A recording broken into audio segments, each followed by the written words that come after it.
Hello everyone, it did not take long. I'm here, I'm back with the second episode of Behind the Eyes of a GM.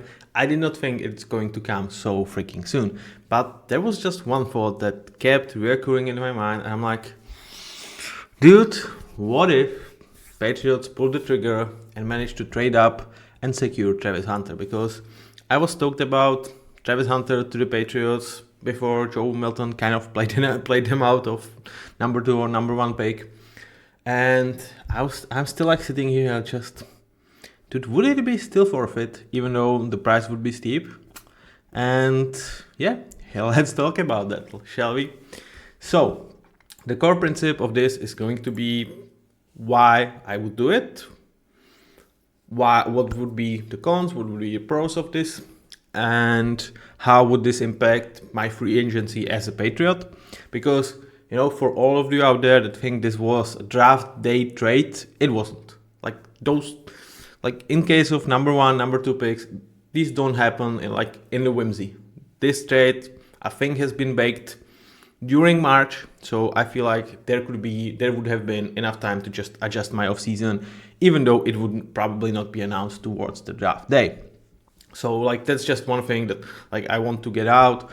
When I redid the offseason slightly, just to adjust for the different picks, I did it with in mind I would have that time before, because I strongly believe this deal could have been done during the free agency period or prior to it. So here is what they drafted, and it's not a bad draft. Even Travion Henderson, who here I have a C-, this pick grown on me in terms of I learn a little bit more about what they are trying to use him, and what the offense with Travion Henderson should look like, which would probably ultimately make this a C. Will Campbell, I was not also a huge fan of this draft on the draft night. Again, grown on me with his attitude, with his put me at guard if, it's not I need to prove myself as a tackle. I will do whatever to protect Drake Maye, which kind of this was the dude that was super highly praised in terms of his leadership, in terms of his team ability to say it like this. And so one of the cons that was just not resonating with me was it's I can do it. I can play left tackle, and it felt like I just need to prove that my wingspan of my arms, I can do it. And with that, I was struggling with this mentality because, one, it did not necessarily fit Will Campbell, and B, I'm not necessarily certain that, as a tackle, he has that upside. As a tackle / guard, where I feel like he could be a Pro Bowl guard or good franchise tackle, you can swing me that on number 4 overall pick, especially with Drake Maye in. But, so this is not to hate on this draft. Ultimately, I was not super fan of Will Campbell and Travion Henderson.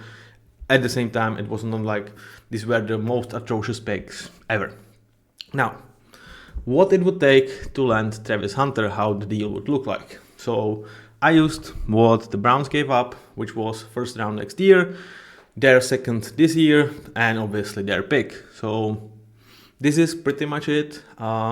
You can argue that first round pick next year for the Patriots has value from 10 to 20. A lot of people believe they are a playoff team, which would put it more in towards 20s. I myself view them as they could be a wild card. I'm not, I don't think they are necessarily a bottom 10 team, especially with their schedule. So this kind of is the rough value of that first round pick. Could it have been cheaper because we are trading from 4th, not 5? Perhaps, but especially with this draft, there was perceived gap between top 3 guys and the rest. To me, there was a T-Mac at 4 and potentially Gente at 5. That the gap was different for me, but whatever.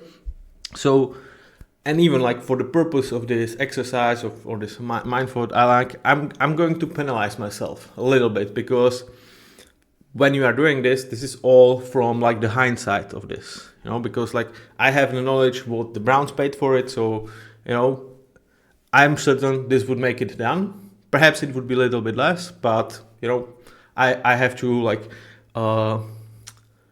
punish myself for knowing that this would make it done, because perhaps I would not think that this would be the package. I would offer more. So hence, let's just do it this way. I will get my punishments in terms of some contracts during the off season. So let's look at the package. It's a steep one. It's definitely a steep one.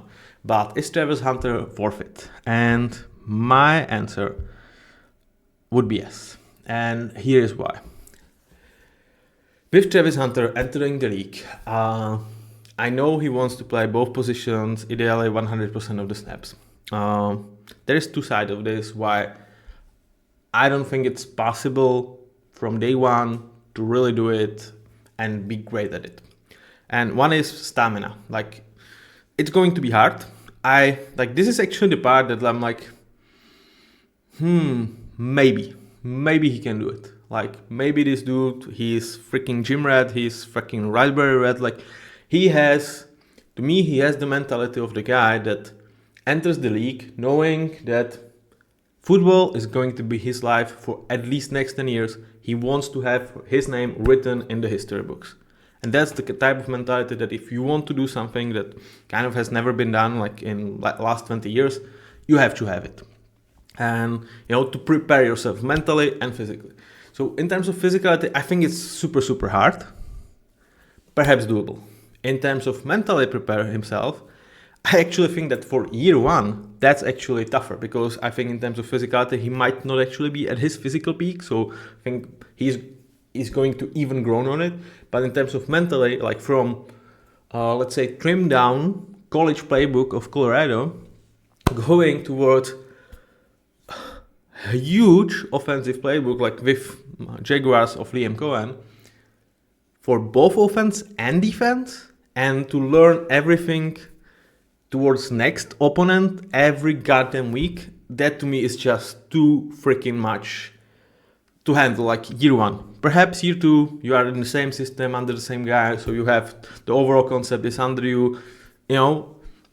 I think that from year two, perhaps. I'm not saying that Travis, you cannot do it. But to me, Patriots would be, and like Jaguars are actually really good at it too, or like even Browns would be nice, but Patriots are there as the perfect spot in which, like, utilizing Travis Hunter would be, in my eyes, the best for him and for the franchise, which to me is play him 100% or like close to 100% snaps at offense, which when you look at Patriots, boy, would they like to have Travis Hunter on this offense. Like, we don't know what Stefan Diggs is going to be coming back from injury. And like, if he's back and great. Having Travis Hunter next to him, and like suddenly, Bob Douglas, Keyshawn Booty, Mike Hollins, that's actually quite a serviceable room. And you have Travis Hunter at Drake Maye for 4 and 5 years of relatively cheap control to grow together. Like, how freaking nasty this duo could be. Like, the chemistry between these two guys, I think both of them want to be absolutely excellent. I would absolutely freaking love that. Like, man, this would be so much fun. So I think in terms of offense, he would fit perfectly, and this would be the starting point. Like, yeah, you are our wide receiver one, I guess, like, depending on Stefan Diggs, where he's at in terms of health and in terms of like form. And that's great. Like, now, like, I think he is super, super awesome when he is dictating. Sometimes, when you are obviously defending, like, when things are dictated to you, that's also where I think you need to be slightly sharper in terms of how you process the game, how you know every cause, how you know which zone, somebody is going to vacate that you have to take care of. And, with defense, the consequences of you not doing your job could be much more drastical that, if in offense play call, you are suddenly in a spot that you should have not been. Like, I'm not saying it cannot have bad consequences, but I would say those are slightly less worrying. So in terms of offense, I think he fits perfectly. And then for his overall fit, I would love him next to shutdown corner, which to me Christian Gonzalez is. Like, he's at worst top 7. I would probably have him as top 5. For you guys that don't have him in top 10, I don't know what you're watching, or if it's like you need to have 40 games of a sample size. That's kind of the only rationale I take on not having Christian Gonzalez in top 10.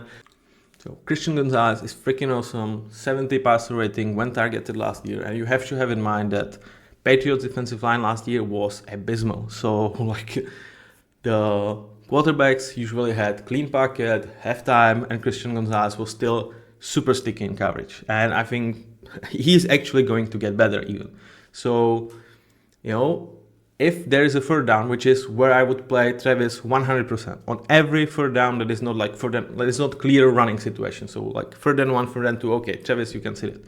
But every clear passing situation, which is like second and long, third and manageable, Travis Hunter, I want you on the field. Because on one side, you have Christian Gonzalez, who you don't want to throw at. Like, I mean, he's not better than, yet. But like, he has everything in his bag to be absolutely shut down corner, and he's already like 90% of that. And that means, well, okay, so let's attack the second corner. And there you have Travis Hunter. And you want opposing quarterbacks to, take on Travis Hunter. You probably want to slide your free safety as a help to Travis Hunter because he's going to take some risks. He's going to lose some matchups, and you don't want, every conversion to be like 30, 40-yard gain. So you probably slide your free safety towards that. But any misthrow, anytime you are going to throw it like a jump ball between Travis Hunter and defender, anytime he wins the route and you actually targeting this guy, pass breakup, interception, like this dude has freaking amazing, ball skills. Like he has, I would say, as of right now, almost elite skills as a wide receiver. Where does that put you as a corner? Like in freaking rare territory, like freaking insane. So, he's not a shutdown, and I don't necessarily think he's ever going to be a shutdown corner. But if you pepper him with targets, you are actually playing into my hand because once every 2 weeks, he's going to get interception. I think he's absolutely capable of actually taking like 10 interceptions if you are properly targeting him. And okay, sometimes it's going to be 20, 30-yard reception that, with free safety, we will manage. It's going to be big play, but not a big play as interception, as pass breakup, as like third down defended. So this combination is what just like him and Drake Maye to develop next to each other for 4 years on cheap, and him and Christian Gonzalez for next 3 years on cheap to develop next to each other, where like Christian is your shutdown corner and you want the opposing QB to throw at Travis Hunter, which is like, that's kind of a death sentence. And if you are not addressing either of these outside corners, like the window for the throws is actually quite small. So if by how I'm designing this defense, I'm forcing you to really like miss, 40% of the field, 50% of the field, good effing luck converting third and manageable, second and long, like between the numbers over on like in like mid part of the field. Like there is several quarterbacks who don't even attack that. So what are they going to do? Like not to bash on Russell Wilson, who is absolutely my guy, but this could be absolutely like, what are you going to do? Like the best you throw is jumbo, moonball, like good fucking luck with that against Travis Hunter. You are not attacking middle of the field, so you are attacking Gonzo or Hunter. Good luck. Good effing luck. At those two pairings, just like, I'm like, boy, I would freaking love to see that. Because I think this could be absolutely the best of both worlds for Travis Hunter. If we can elevate him to even play more, great for us, great for Travis. But if this is the base and this is all we get, and we can like see him progress in a third down situation, in key, perhaps in key games he can play more, perhaps in key quarters he can play more, and he is a kind of a full-time wide receiver next to it. I mean, I take that, man. Like, I think he is absolutely special. This would be the role that would, I think, project the best for him in terms of longevity success, and him next to Christian and him with Drake Maye. That's the core why I'm like, you usually, when I'm talking, I would be like, yeah, let's stay back, let's do this, like I'm very, very rarely up for let's, go up and grab this guy. And especially like with this, there is always in my mind, it's like, if we freaking lose that game to the Bills, I have this guy for free, essentially, like not having to spend next year first, not having to spend Travion Henderson on like this year second. So it would be like, oh my God, like I'm so pissed in a way that I won the game because like I see the cost, but I would still play it. And that should really tell you how freaking excited I would be about this pairing, man. I would love that. like for what it's worth, I think Jacksonville with Liam Cohen next to Trevor Lawrence with BTJ, or with Tyson Campbell, I don't get the same pairing as Christian Gonzalez, like not even close. But yeah, it's a good landing spot. I'm like excited for Travis there. But here, this would just be perfect to me. This would just be freaking perfect. Let me know what you think, and just to cover all the details about this, how I would address the off season. And like I actually thought that I would do the whole off season, and I'm like, no, let's just address the situation that this influences. So one, I don't have Carlton Davis, whom they spent 18 million average to get to play here.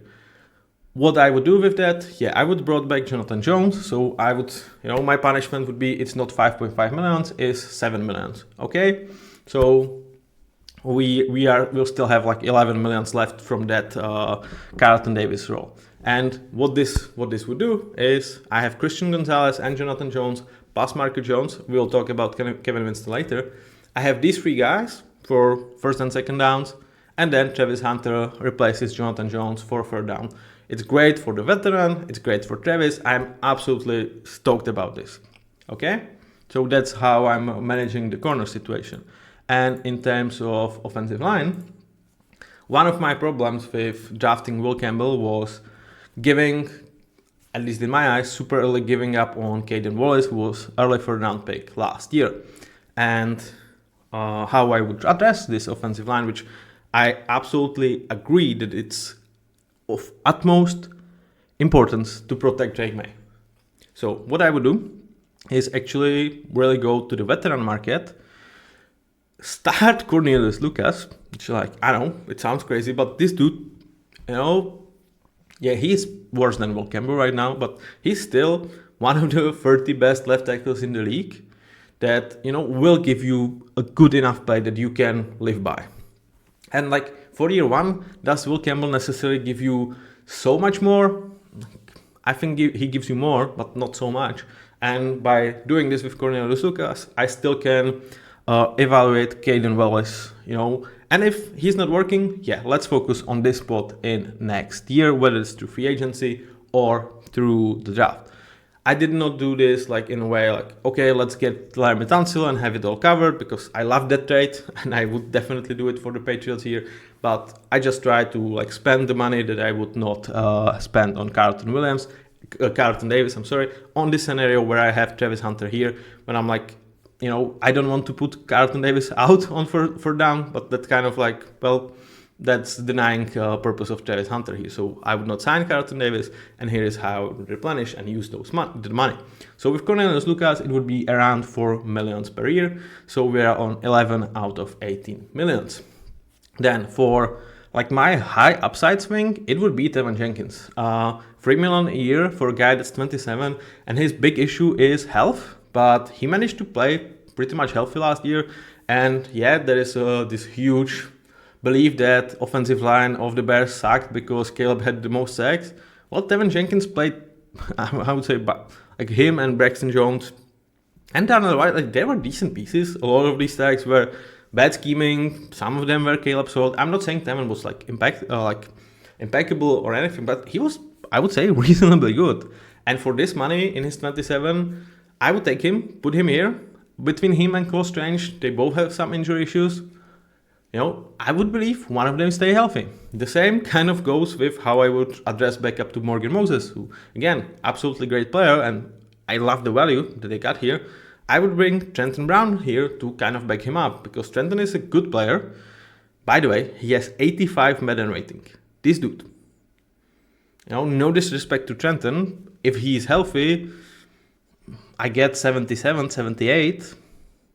But him having 85 when CJ Stroud has 81, there's a reason why I'm not buying Madden this year, because I'm really interested in franchise mode, and some of the ratings are just ridiculous. I know I can custom build the ratings. I know I can download them. At the same time, I'm not happy with how they handle the franchise mode overall. I'm much more interested to just be GM, not to play the game necessarily. So I had my experience, but Trenton Brown 85 and CJ Stroud 81. Okay, so that would be I'll spend another 3 millions. And that's kind of, yeah, all of the money from Carlton Davis would be just improve this offensive line, kind of impact it in a way that it's protected against injuries, because I have some injuries who are like real player. And when I look at it, Cornelius Lucas and Tevin Jenkins over Will Campbell and Cole Strange, I actually think my offensive line is better, has more depth. I know I don't have long-term piece in Will Campbell. I understand, like that's a price to pay when I'm going for Travis Hunter.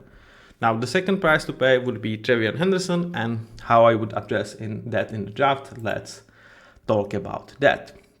So, with the first 3 picks, they went Will Campbell, Trevion Henderson, and Kyle Williams. How I would redo Will Campbell, I showed you. That's the offensive line on a budget. If Caden Wallace does not work, he does not improve in second year, I'm not giving him third-year chance as a starter. I'm looking for the guy, whether it's through free agency or through the draft, to draft left tackle for Drake Maye. With the highest pick I have, I'm spending on it. I might borrow from future. I don't care. Let's protect the blind side. So that's where I'm like, I cannot be disgruntled with picking Will Campbell too much. But next year, Rashid Walker might be a free agent, Braxton Jones might be a free agent. So I actually think there is very nice market to really get these guys. Yeah, are they going to be at premium? Yes. At the same time, I have Travis Hunter on cheap control. I have Drake Maye on cheap control. I have Christian Gonzalez on cheap control. So, I can spend money, especially on the left tackle, where I'm really valuing this position. And how I would redo Trevion Henderson. So one of the parts where I'm not super high on Trevion Henderson's pick is I think you kind of have similar type of player in Antonio Gibson on very cheap and nice contract. I mean, yeah, the upside, obviously, Trevion Henderson. I understand that. But I think you can do a lot of things with Antonio Gibson that you are doing with Trevion Henderson. Obviously, you are not getting nearly as much potential. But as of right now, is necessarily Henderson much better player? I would say he's kind of a similar, perhaps I would even give a little bit of a note. Antonio Gibson, I know there's going to be a lot of comments showing his punt return. I get it, he's freaking explosive. I understand it. Now, what I would do to kind of redo him in an image that they want, one of his great strengths is his protection, whether it's to run blocking and pass protecting.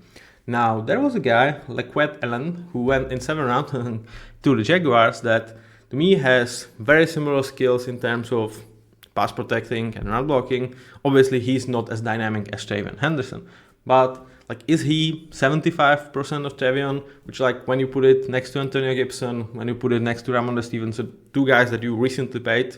With Ramondre, there's a question about the value of that contract. With Antonio, I absolutely love that contract. Is it as good of the room? No, it's not.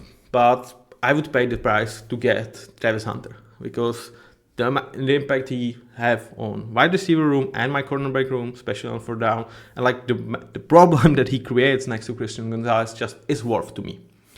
And the third part is the 1st round pick next year, which is, again, it's a steep price. I'm not denying it, but this would be how I would deal with these losses. One good thing that this gives me is I don't necessarily think I have to draft Kyle Williams here. I still could, definitely.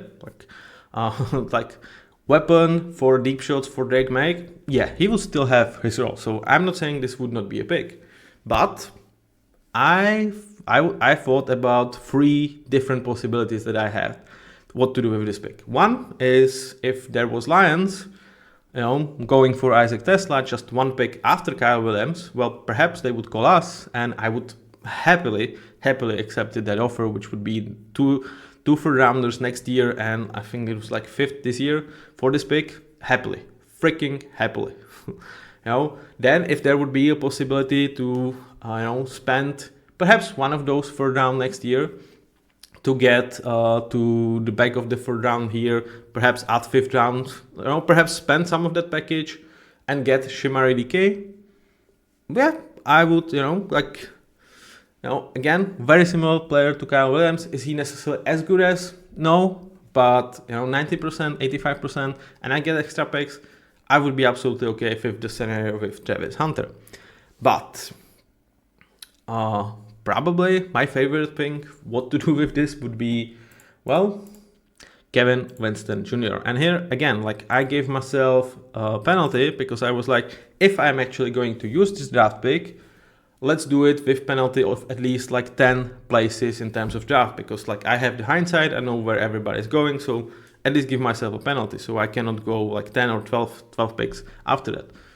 Kevin Winston counts there, like he was like 15 picks after Kyle Williams, and here, he just kind of completes my defense. He can definitely compete with Marcus Jones for nickel spot. There is, in him, I have security over, Jabril Peppers having problems with the law. Kyle Dagger, actually, his injury kind of being too much to overcome, and actually really like playing the way he played last year, which was atrocious. So hopefully, he's going to be back. We will see that like, pretty soon. And if he plays 2 good games, I'm giving him important starter back, because I took it away because he was actually out there and playing bad, but he was playing hurt. So maybe I should have not done it, but, whatever. Now with Kevin Winston, to me, again, absolutely perfect pick. I have 3 outside corners I totally trust in Jonathan Jones, Travis Hunter, Christian Gonzalez. I absolutely love the compliment. Kevin Winston and Marcus Jones compete for the nickel, can rotate, perhaps gives me some insurance as backups for safety. Perhaps Marcus Jones could play a little bit of the outside. And like my secondary is freaking nasty. And my weapons give massive upgrade. So would I take that over that pick? Yes. Do I necessarily say that did the wrong thing, or that I'm not like opposing usually to spend a lot of my assets on one player to just move up? Yeah. But at the same time, like this gets me so excited to think of, and I'm kind of sad that I will not watch this, because Drake Maye, Travis Hunter, and Christian Gonzalez and Travis Hunter. Oh boy, yeah. So that was Behind the Eyes, second episode. I hope you enjoyed this. This was a little bit different than the first one, but also like within the key part was one trade, one decision by the front office, that like I showed you how I would cover the residue spills of this, with what would be my number 2 corner, how I would spend the money. So let me know how you liked it, and see you with a normal episode of Road to Super Bowl. Or perhaps there is one idea about another episode for Behind the Eyes. So let me know if you enjoy this format, and we might see you sooner than I think on this one. Till then, have a nice day, and bye.